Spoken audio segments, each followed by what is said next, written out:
Hi hello welcome to Jo vlogs. ఈ కషాయం తీసుకుంటే జలుబు దగ్గు జ్వరం చాలా త్వరగా తగ్గిపోయి చాలా ఫాస్ట్గా రిలీఫ్ వస్తుంది. దీన్ని తాగలేమన్నట్టు ఏముండదు, తాగడానికి వీలుగానే ఉంటుంది.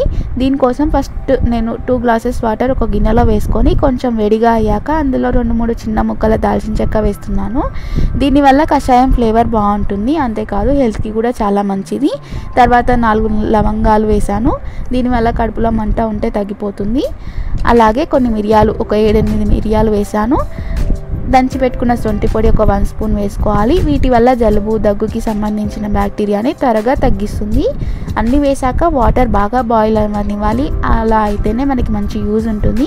తర్వాత కొంచెం కూల్ అవ్వనివ్వాలి. గోరువెచ్చగా అయ్యాక 1/2 స్పూన్ పసుపు, అలాగే ఒక 1/2 స్పూన్ నిమ్మరసం లేదా 1 స్పూన్ నిమ్మరసం వేసేసుకొని బాగా కలిపేసి గోరువెచ్చగా ఉన్నప్పుడు తాగేసేయాలి. ఇది ఎర్లీ మార్నింగ్ తాగితే ఇంకా చాలా మంచి బెనిఫిట్స్ ఉంటాయి. ఇలా చేసి చూడండి, చాలా ఫాస్ట్గా రిలీఫ్ ఉంటుంది. Thank you so much for watching. Please subscribe, like and share. Bye, take care.